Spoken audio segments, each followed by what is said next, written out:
Enfin de retour cette semaine parmi vous. Ça fait vraiment plaisir de tous vous voir.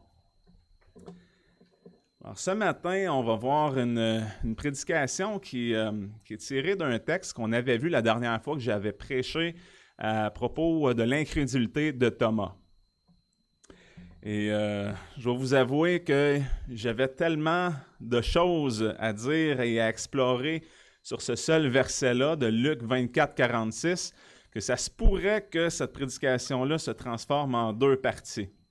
Alors, soit que je faisais un sprint puis que je bourrais votre crâne ce matin avec beaucoup d'informations, et puis en coupant un peu plus les coins ronds, ou soit que je prenais vraiment le temps de bien expliquer plus lentement et puis sans trop dépasser mon temps. Bien, de cette manière-là, on pourrait faire deux prédications.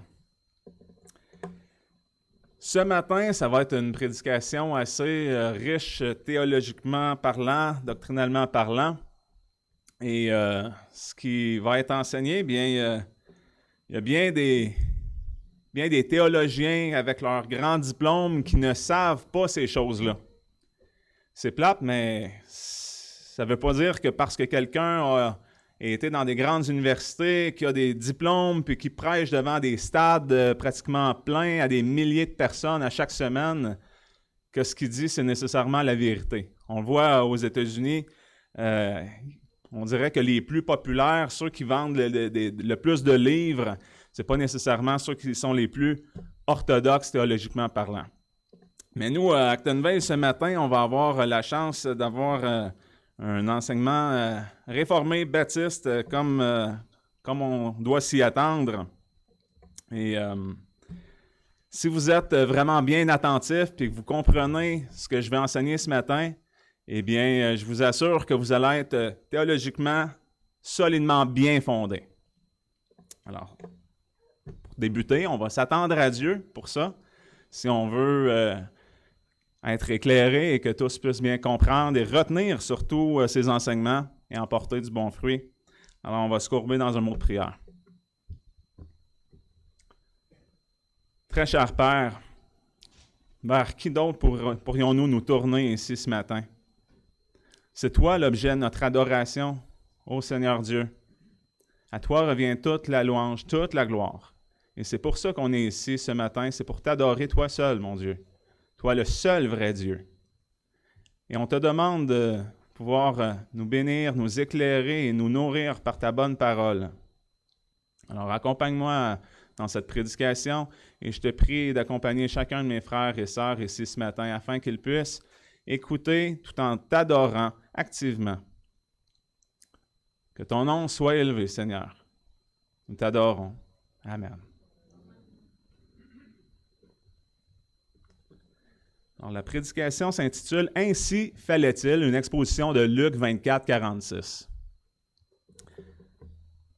On va commencer avec la lecture plus globale du passage qui se retrouve dans Luc 24. On va commencer à lire au verset 36 jusqu'au verset 49. Alors, Luc 24, verset 36 à 49.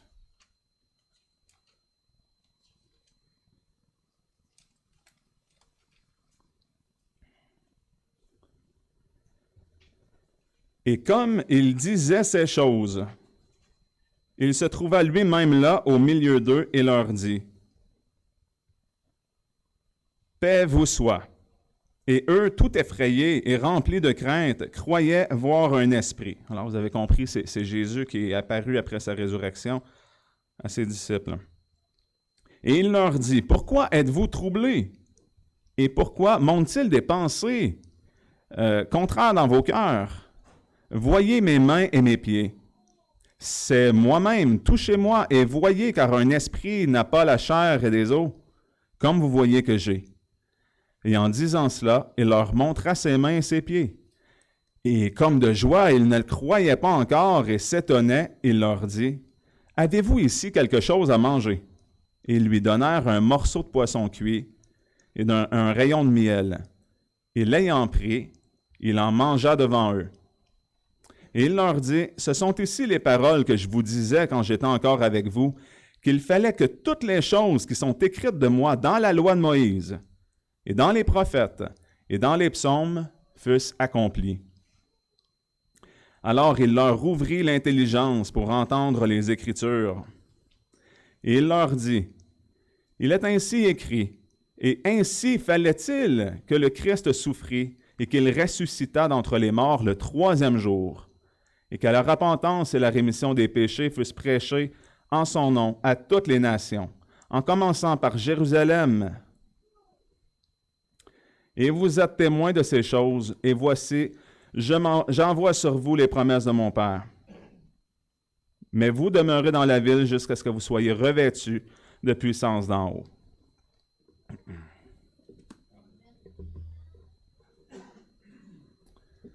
Alors spécifiquement, aujourd'hui, on voit le verset 46, « Et il leur dit, ainsi est-il écrit, et ainsi fallait-il que le Christ souffrit et qu'il ressuscita des morts le troisième jour. »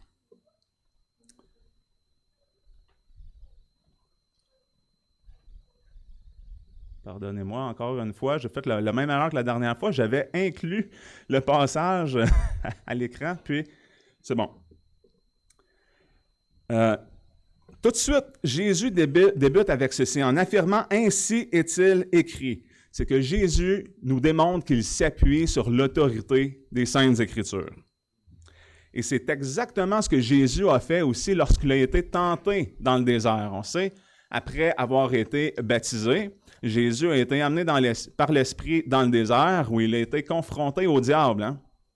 Alors, il a jeûné pendant 40 jours et au bout de ça, il a commencé bien sûr à avoir faim et le diable se présente et met Jésus en tentation en lui disant « Tu pourrais changer ces pierres en pain pour te nourrir. » Et immédiatement, Jésus-Christ repousse la tentation du diable en faisant quoi? En citant la parole, en disant « Il est écrit. Il est écrit. L'homme ne vivra pas de pain seulement, mais de toute parole qui sort de la bouche de Dieu. » À 3 occasions, Jésus a cité les Écritures pour repousser les tentations du diable. Il est écrit, il est écrit, il est écrit. C'est toujours vers la parole de Dieu que Jésus s'appuie pour repousser le diable. On voit ça dans Matthieu au chapitre 4.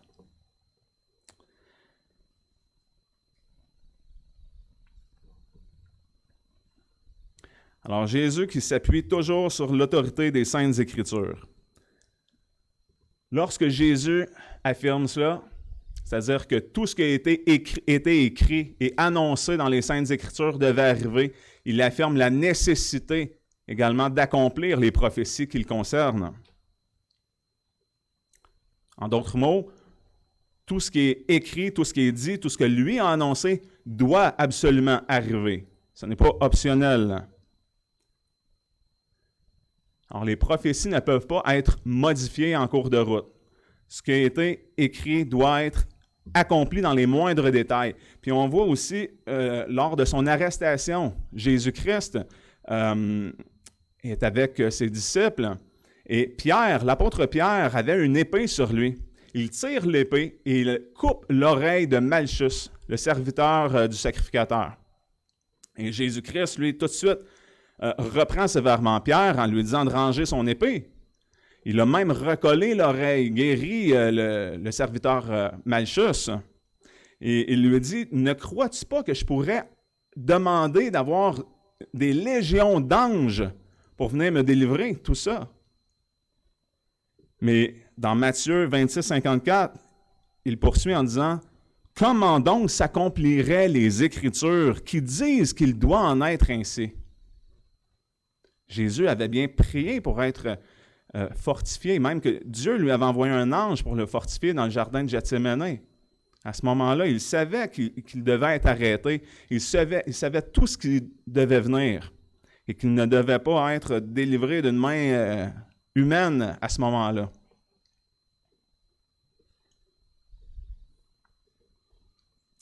Donc, on va voir maintenant la nécessité d'accomplir les prophéties. Ça nous amène au second point. Ainsi est-il écrit. Luc 24, 25. Jésus, après avoir marché avec les disciples d'Emmaüs sur le chemin, leur dit aux gens sans intelligence et d'un cœur tardif à croire tout ce que les prophètes ont dit. En d'autres mots, à chaque fois que Jésus a repris ses disciples à propos de leur incrédulité, c'était toujours par rapport à ce qui avait été annoncé, ce que lui avait dit, ou ce qui était déjà écrit qui le concernait, en voulant dire, pourquoi êtes-vous étonnés que ces choses-là arrivent? Vous êtes lents à comprendre, vous êtes lents à croire finalement ce qui avait été annoncé. Luc 24, 44, puis il leur dit, c'est là ce que je vous disais, lorsque j'étais encore avec vous, qu'il fallait que tout ce qui a été écrit de moi dans la loi de Moïse et dans les prophètes et dans les psaumes fût accompli. De là, la nécessité. Jésus est annoncé à de multiples reprises, de multiples différentes manières à travers les écrits de l'Ancien Testament. Tout était bien connu et documenté. Puis lui-même l'avait répété à différentes occasions à ses apôtres, à ses disciples.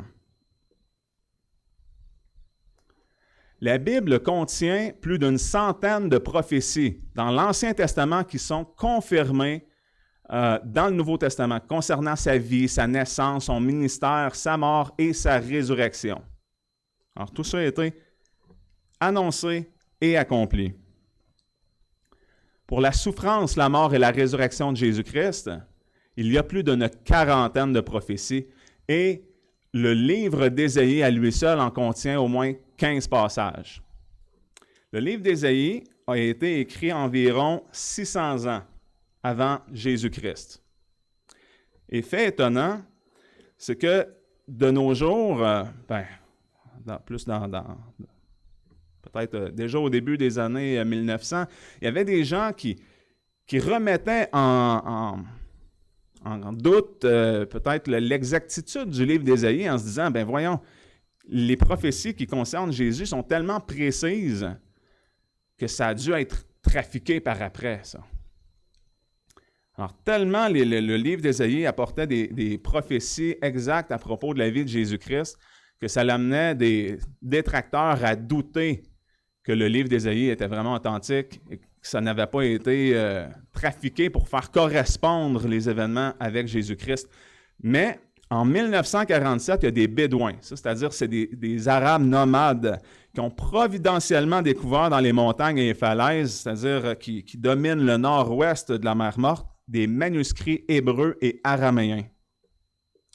Cette découverte-là est connue sous le nom des rouleaux de la mer Morte.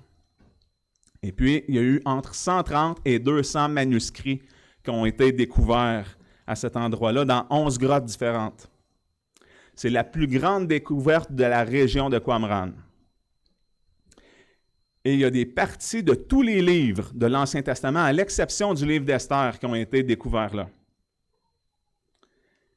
Et chose étonnante, encore une fois, qui ne devrait pas nous étonner, nous qui croyons, le texte est pratiquement le même. Et parmi les différents manuscrits et rouleaux découverts, il y a un livre complet de l'Ancien Testament. C'est le rouleau du livre d'Ésaïe qui a été découvert là. Et ce rouleau-là date de 120 ans avant Jésus-Christ. Alors, ça venait tout de suite là de défaire l'argument que le livre d'Ésaïe avait pu être trafiqué pour corroborer les détails de la vie, de la mort de Jésus-Christ. Parce que ce rouleau-là prédate même la naissance de Jésus. Alors, il a été écrit et conservé dans des conditions atmosphériques idéales. Le rouleau est pratiquement en parfait état, à part quelques petites réparations et marques de doigts. C'est vraiment quasiment miraculeux. Les conditions atmosphériques de la grotte, la jarre, le rouleau lui-même était dans une toile imprégnée de bitume. Puis tout ça était bien scellé. Alors, il est en excellent état. Et le texte du rouleau d'Ésaïe, qui est un livre complet de l'Ancien Testament, est conforme à ce qu'on a décrit dans nos Bibles aujourd'hui. Ça avait été écrit sur une peau de brebis qui mesure 7,34 mètres de long, conservation phénoménale. Et ça nous amène comme une preuve supplémentaire. Là, on parle un petit peu d'apologétique, que je fais une parenthèse, mais c'est bon de savoir ça, que même ceux qui attaquaient la véracité des Saintes Écritures, bien, Dieu a laissé des traces pour nous afin qu'on puisse avoir ces preuves-là, avoir une plus grande confiance en l'exactitude des Écrits.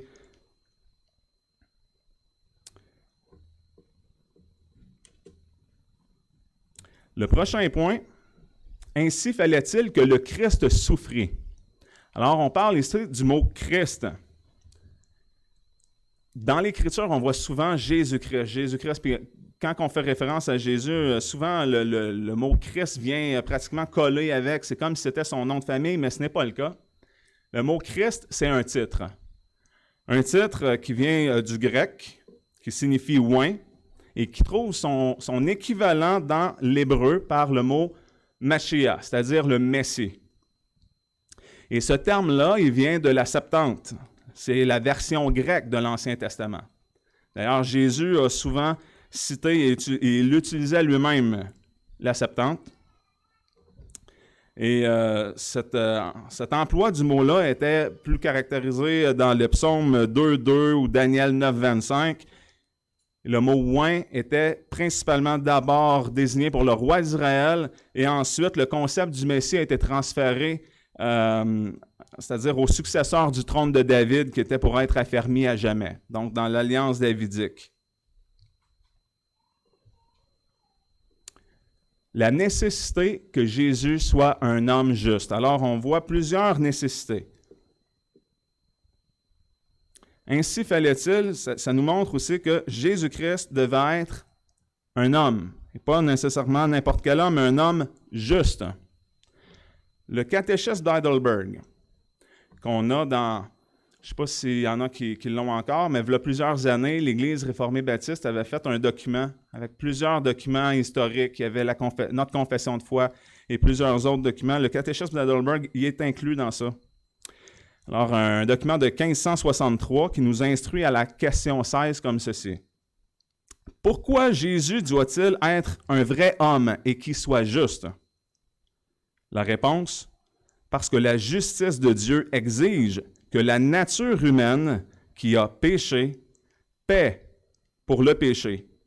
Mais un homme qui serait lui-même pécheur ne pourrait pas payer pour les autres. On peut lire une référence dans 1 Pierre 3,18.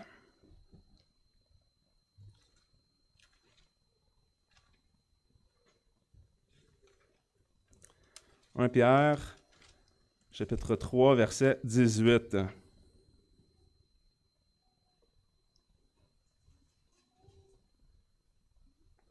Car aussi Christ a souffert une fois pour les péchés, le juste pour les injustes, afin qu'il nous amenât à Dieu, ayant été mis à mort en chair, mais vivifié par l'Esprit. »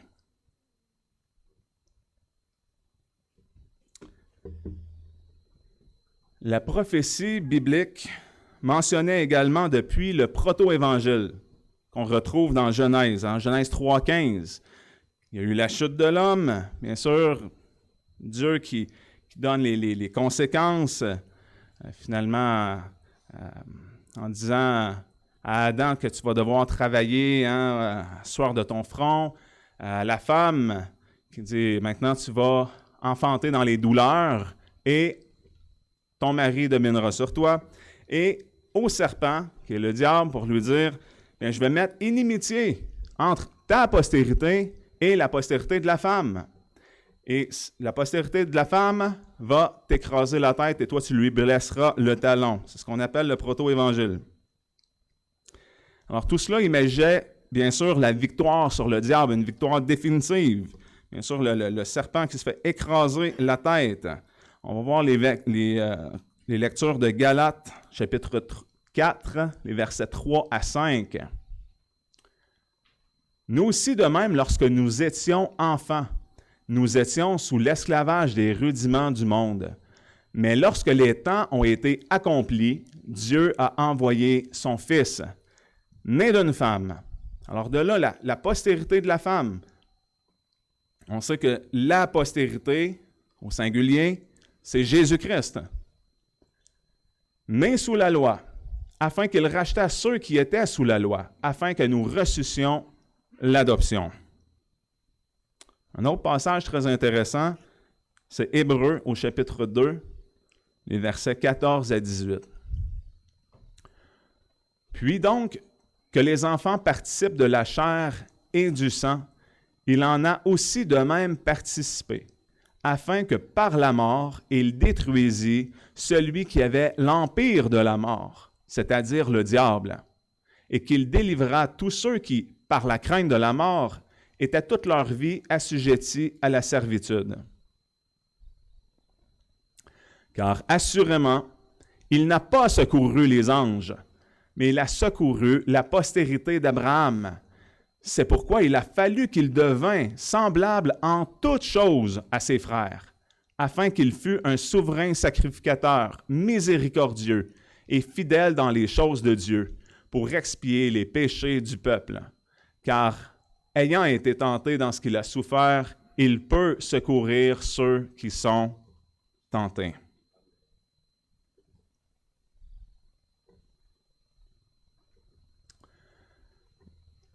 Donc, ça dit ici que, puis donc que les enfants participent de la chair et du sang, il en a de même participé. Quand Jésus-Christ ressuscité s'est présenté à ses disciples, il a dit, « Voyez, un esprit n'a ni chair ni eau comme j'ai. » Alors Jésus-Christ ressuscité, il est ressuscité en chair et en os. Il est venu habiter parmi nous en chair et en os. Alors c'est Emmanuel, Dieu parmi nous. Là, ça dit ici, afin que par la mort, il détruisit celui qui avait l'empire de la mort. On avait parlé tantôt qu'il écrasait la tête du serpent, qui est le diable. Alors, c'est lui qui a vaincu celui qui avait l'empire de la mort, c'est-à-dire le diable. Et ici, un passage tellement intéressant. Ça dit qu'il n'a pas secouru les anges. On parle ici de la nécessité que Jésus-Christ soit un homme juste. Il n'a pas secouru les anges. N'en déplaise aux Mormons qui croient que Jésus est le frère de Satan. N'en déplaise aux témoins de Jéhovah qui croient que Jésus est un archange. Ici, ça dit qu'il n'a pas secouru les anges.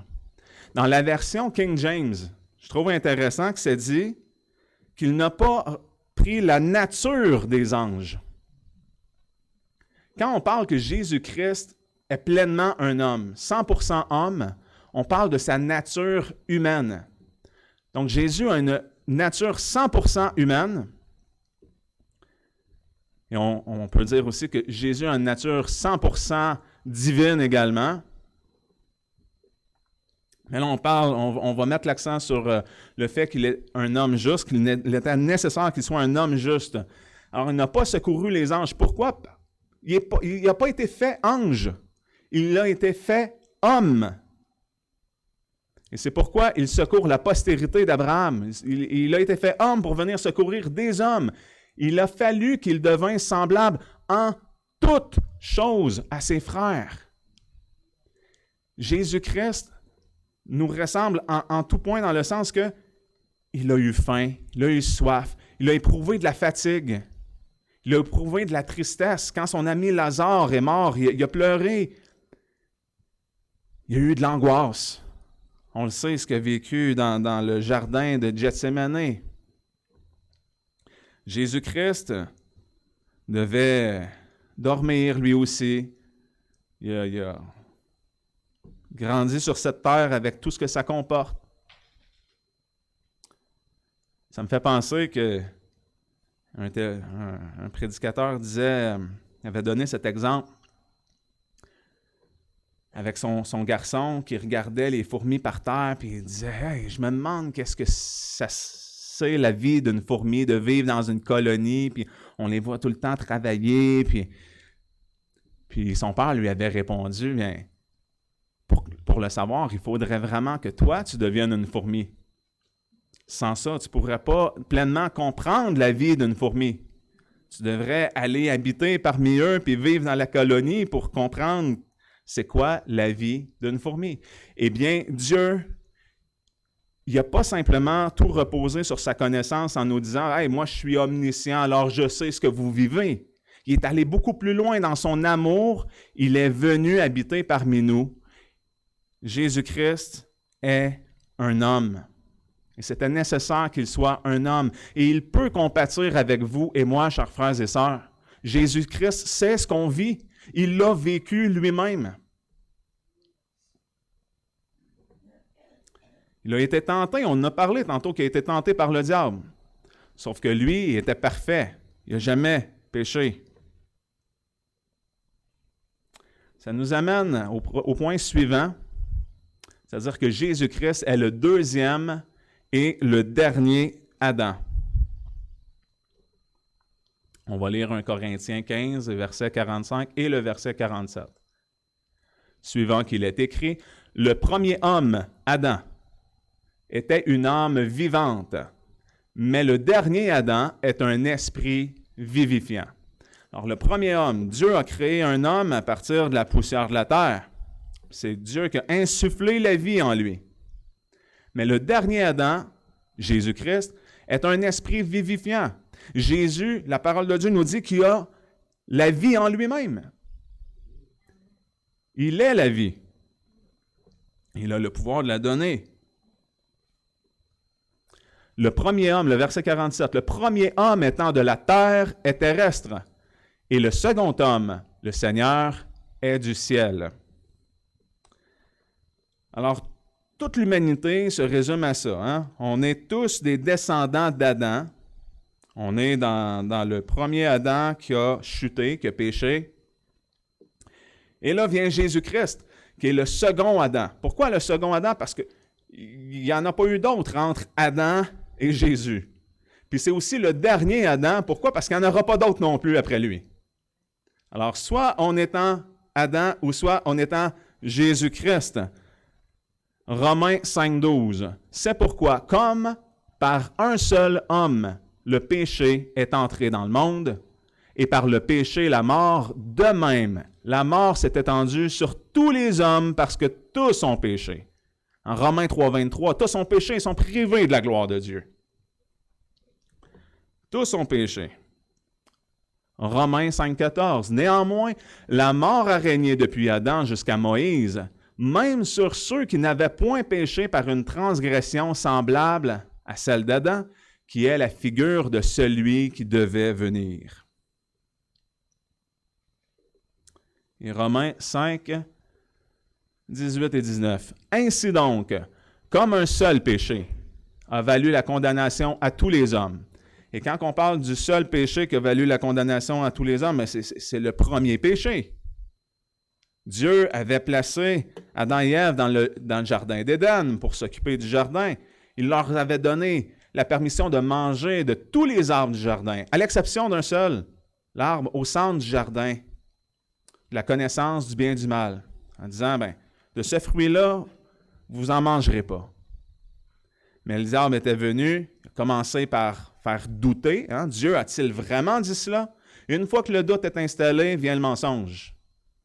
Mais non, vous ne mourrez pas. Mais Dieu sait qu'au jour où vous en mangerez, vos yeux s'ouvriront et vous deviendrez comme des dieux, connaissant le bien et le mal. Alors, Ève, séduite, avait pris du fruit, en a mangé, en a donné à son mari Adam, qui était avec elle, qui en a mangé aussi. C'est la chute de l'homme. Alors, un seul péché a valu la condamnation à tous les hommes. Suite à ce péché-là, Adam et Ève ont été bénis de la présence de Dieu dans le jardin d'Éden. Suite à ce péché-là, la mort est entrée dans le monde. Parce que le salaire du péché, c'est la mort. Tel que Dieu l'avait dit. Le jour où vous en mangerez, vous mourrez certainement. Il y en a qui pourraient dire, ils ne sont pas morts immédiatement. Non, peut-être pas immédiatement. Ils ont peut-être vécu 900 ans ensuite. Mais ils sont morts spirituellement immédiatement, par exemple. Ça a été instantané. séparés de Dieu. Tout de suite, ils ont vu leur nudité. Ils savaient qu'ils avaient fait quelque chose de mal. Ils se sont cachés de Dieu dans les buissons.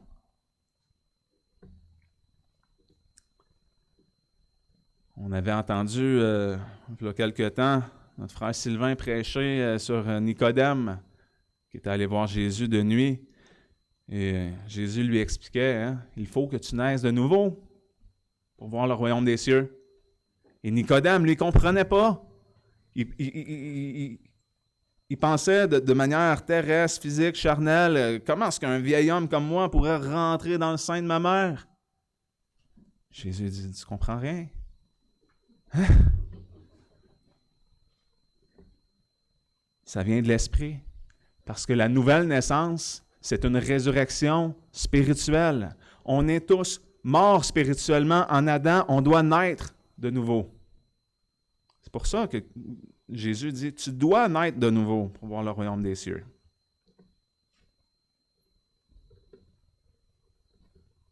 Alors, ainsi donc, comme un péché a valu la condamnation à tous les hommes, de même, par une seule justice, tous les hommes recevront la justification qui donne la vie.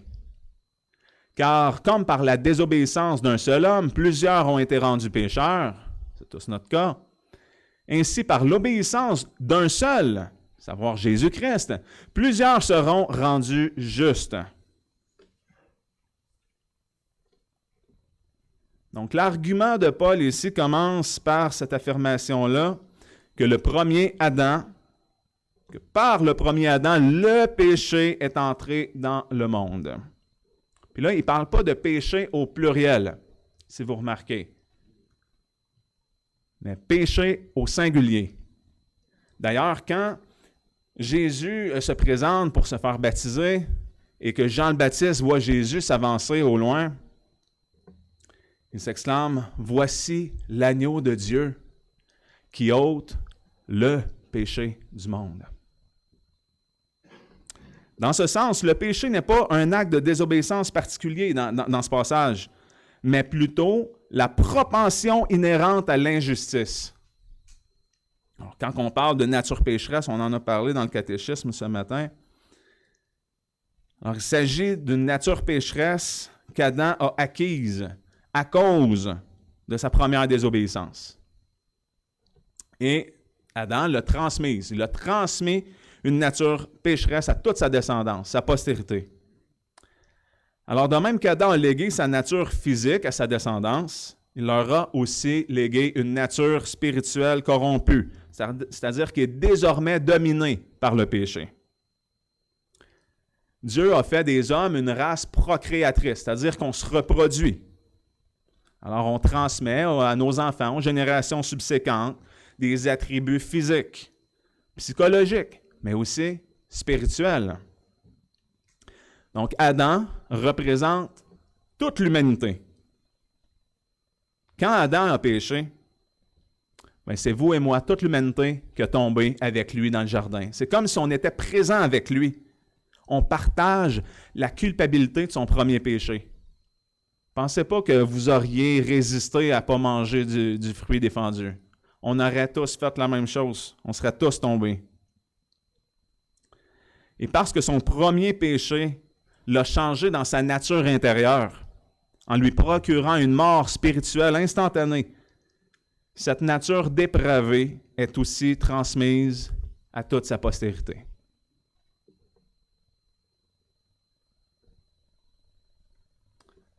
« 1 Corinthiens 15, 20 à 22. Mais maintenant, Christ est ressuscité et il est devenu les prémices de ceux qui sont morts. En effet, puisque la mort est venue par un homme, la résurrection des morts est aussi venue par un homme. On a parlé de la nécessité que Jésus soit homme. Car comme tous meurent en Adam, de même tous revivront en Christ. Et ici, le tous ne veut pas dire universellement chaque homme sans exception. On va dire tous ceux qui croient, tous les croyants revivront en Christ. Il n'y a pas d'autre sauveur que Jésus. Alors, tous les points qui se succèdent sont tous les uns les plus importants que les autres. Ils sont tous interdépendants. Tout est logique, cohérent, ça se tient ensemble, ça s'écroule ensemble. On va voir une petite récapitulation de ce qu'on a vu jusqu'à maintenant ce matin. Alors, on a vu la nécessité que Jésus-Christ souffre, qu'il meure et qu'il ressuscite le troisième jour. On a parlé sommairement, mais on va explorer ça plus en détail dans la suite. On a vu la nécessité que les prophéties soient accomplies dans les moindres détails. On a vu la nécessité que Jésus-Christ soit un homme juste et que l'homme juste qui doit nous sauver est le deuxième et le dernier Adam. Le point suivant, très important, c'est Jésus, né d'une vierge, est conçu par le Saint-Esprit. Parce que là, vous pourriez vous poser la question de dire, ouais, mais si Jésus-Christ est pleinement un homme, il est 100% homme, et que Adam a légué finalement à toute la postérité, toute sa descendance, une nature spirituelle corrompue, où est-ce qu'on est infecté de péché, on a une nature spirituelle pécheresse, eh bien, on pourrait se poser la question, si les conséquences se sont propagées à toute sa descendance et que Jésus est un homme, comment se fait-il que Jésus ne soit pas affecté par cette nature pécheresse transmise à l'humanité?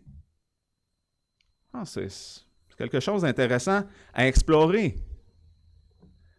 On parle souvent de la naissance virginale. Hein? Il y a des religions qui en font un culte en soi. On pense au catholicisme romain. Ils mettent beaucoup d'accent sur le fait que Jésus est né d'une vierge, de la Vierge Marie. Il y a même le mois de mai, ils consacrent ça à ça. C'est le mois de Marie pour eux. C'est vrai que c'est important. C'est une doctrine très importante, mais le deuxième point est conçu par le Saint-Esprit, est souvent négligé. Et c'est quelque chose qui est essentiel, qui est primordial, et vous allez voir. Alors, Jésus est né d'une vierge et conçu par le Saint-Esprit. On va lire Ésaïe 7, 14. « C'est pourquoi le Seigneur lui-même vous donnera un signe. Voici, la Vierge sera enceinte. Elle enfantera un fils et lui donnera le nom d'Emmanuel, Dieu avec nous. » On parlait des nombreuses prophéties du livre d'Ésaïe tantôt, accomplies. Bien, ça, c'en est une. Alors, Ésaïe 7,14, ça dit « vous donnera un signe ». Alors, le fait de la naissance virginale, c'est-à-dire, c'est en fait démontrer un miracle et qui devait être annoncé d'avance, donc une prophétie, et la prophétie doit s'accomplir.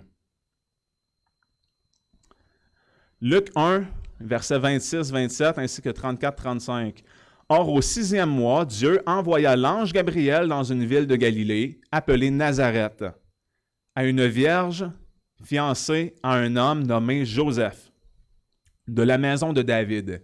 Et cette vierge s'appelait Marie. Alors Marie dit à l'ange, là on a avancé quelques versets, alors Marie dit à l'ange, « Comment cela se ferait-il puisque je ne connais point d'homme? » Elle était vierge. Et l'ange lui répondit, « Le Saint-Esprit viendra sur toi. Et la puissance du Très-Haut te couvrira de son ombre. C'est pourquoi aussi le Saint-Enfant qui naîtra de toi sera appelé le Fils de Dieu. » Matthieu 1, 18, les versets 22, 23 également. Alors, la naissance de Jésus-Christ arriva ainsi. Marie, sa mère, ayant été fiancée à Joseph, se trouva enceinte par la vertu du Saint-Esprit, avant qu'ils eussent été ensemble, c'est-à-dire avant qu'il y ait eu un acte de procréation.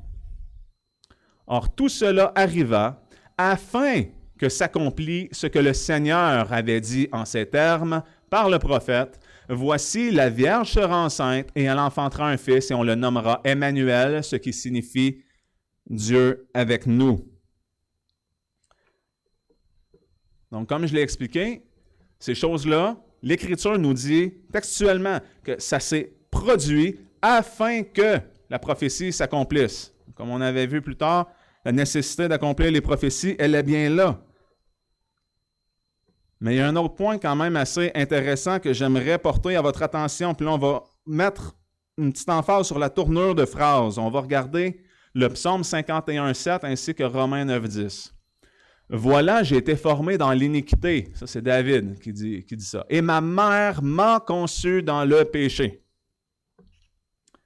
Puis Romains 9,10, mais il en arriva de même à Rebecca quand elle eut conçu en une fois 2 enfants d'Isaac, notre père. Alors, c'est 2 exemples que j'ai pris où une femme naturelle porte un enfant, elle accouche et ça dit qu'elle l'a conçu. Donc, quand Isaac, c'est-à-dire quand Rebecca a eu ses enfants, eh bien, c'est elle qui les a conçus. David affirme que sa mère l'a conçu, c'est elle qui l'a conçu dans le péché. Mais dans Luc, chapitre 2, verset 21, c'est dit, « Quand les 8 jours furent accomplis pour circoncire l'enfant, il fut appelé Jésus, nom qui lui avait été donné par l'ange, afin qu'il fût conçu dans le sein de sa mère. » Ce n'est pas écrit qu'il a été conçu par sa mère Marie, mais dans.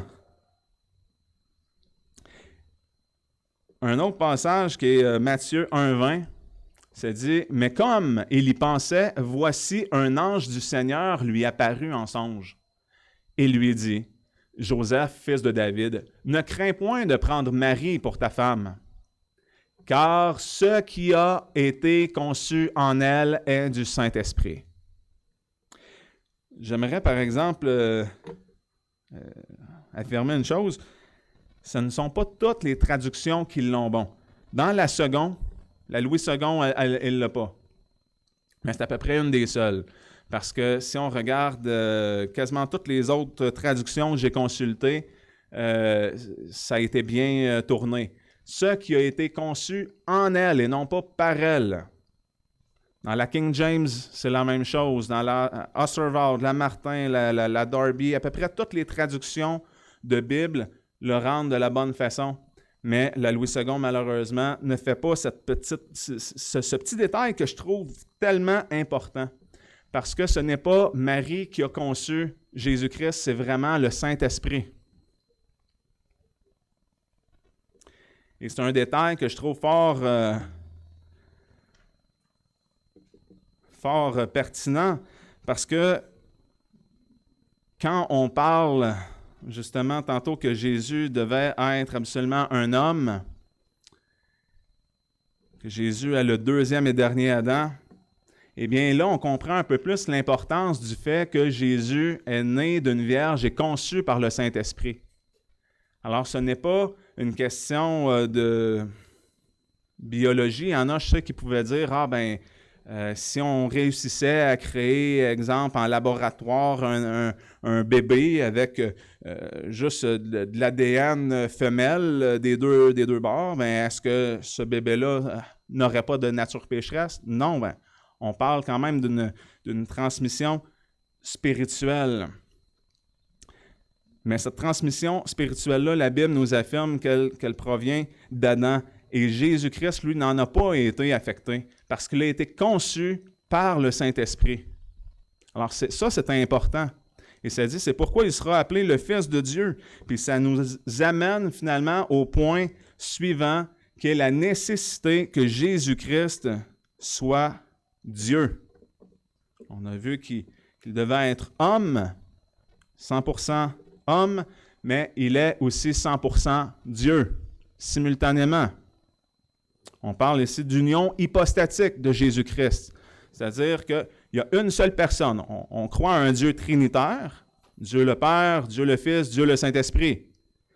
Mais cette deuxième personne de la Trinité, qui est Jésus-Christ, Dieu le Fils, bien qu'il soit une seule personne, eh bien, il possède 2 natures, une nature pleinement humaine et une nature pleinement divine, qui sont unies dans la même et unique personne de Dieu le Fils, Jésus-Christ. Et là, je regarde mes notes, là, je suis à peu près à la moitié, mais je pense que je vais finir ce point-là, puis après on fera une petite récapitulation, puis on reprendra ça la prochaine fois. Alors, on va faire la lecture de Tite, chapitre 2, les versets 13 et 14. En attendant la bienheureuse espérance et la manifestation de la gloire de notre grand Dieu et Sauveur Jésus-Christ, qui s'est donné lui-même pour nous, afin de nous racheter de toute iniquité et de nous purifier et de se former un peuple particulier, zélé pour les bonnes œuvres. Alors, grand Dieu et Sauveur, c'est la même personne. On parle de Jésus. D'ailleurs, le nom Jésus, c'est ce que ça signifie, Sauveur. Et ici, il est appelé notre grand Dieu. Le catéchisme d'Heidelberg nous instruit à la question 17, parce qu'on avait vu la question 16 concernant que Jésus doit être absolument un homme juste. Mais la question 17, ça nous dit « Pourquoi doit-il être en même temps vrai Dieu? » La réponse, pour que, par la puissance de sa divinité, il puisse supporter le poids de la colère de Dieu dans son humanité et nous acquérir et nous rendre la justice et la vie.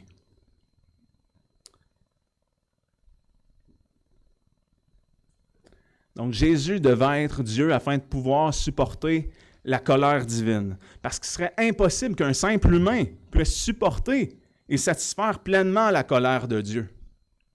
Qui d'autre aurait pu prendre la colère de Dieu sur lui puis ressusciter 3 jours plus tard? Puis par nature, cette colère est d'une qualité infinie. Parce que nos péchés méritaient d'être punis on méritait tous, c'est-à-dire une condamnation et une punition infinie. Et c'est d'ailleurs ce qui va arriver à ceux qui ne sont pas en Jésus-Christ.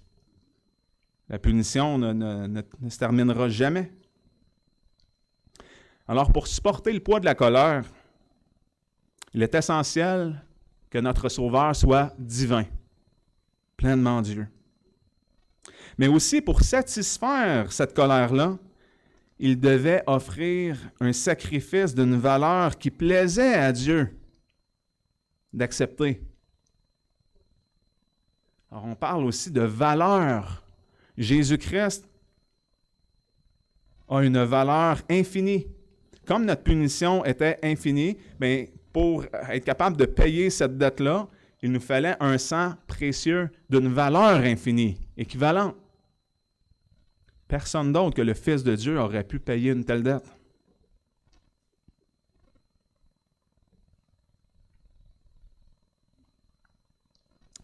Seul Christ, en tant que Dieu, pouvait apporter à Dieu un sacrifice d'une valeur infinie et éternelle afin d'apaiser la colère du ciel.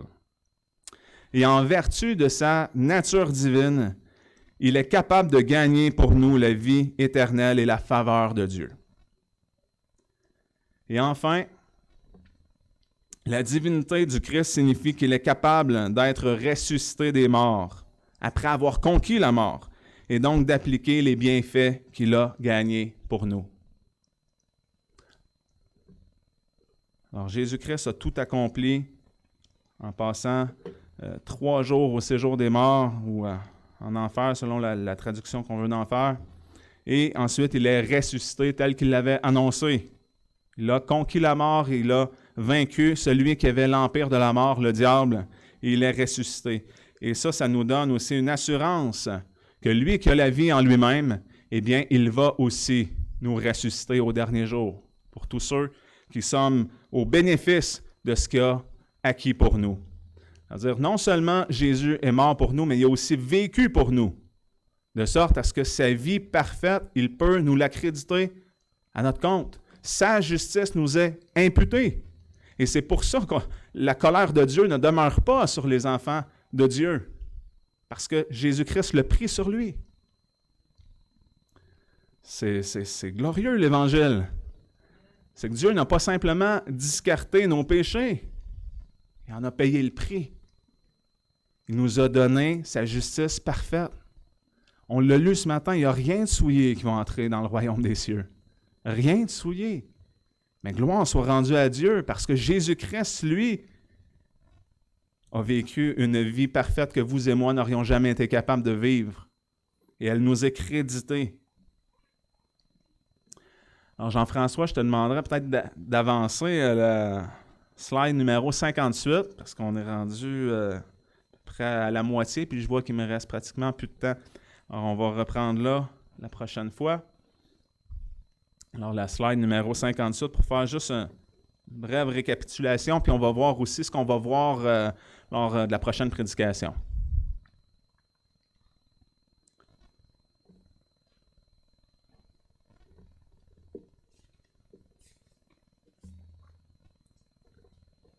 Merci. Donc, ce matin, on a vu la nécessité d'accomplir les prophéties. On a vu aussi la nécessité que Jésus soit un homme, pas n'importe quel homme, un homme juste. Et que cet homme juste est en fait le deuxième et le dernier Adam. On a vu que Jésus devait être né, et il est né d'une vierge et conçu par le Saint-Esprit, sans péché, sans être affecté par la nature pécheresse que vous et moi avons héritée. C'est pourquoi toute sa vie, il a pu résister au diable en étant pleinement Dieu. On a vu la nécessité que Jésus-Christ soit Dieu. Alors, c'est ce qu'on a vu aujourd'hui. Et la prochaine fois, bien, on pourra regarder, bien sûr, le plan parfait de Dieu, qui nécessitait que justice soit rendue et qu'une dette soit payée par le sang, et que Jésus-Christ devait souffrir, mourir et ressusciter. Donc, ainsi est-il écrit et ainsi fallait-il. Je vous remercie beaucoup de votre attention. Soyez bénis. Puis, on peut poursuivre avec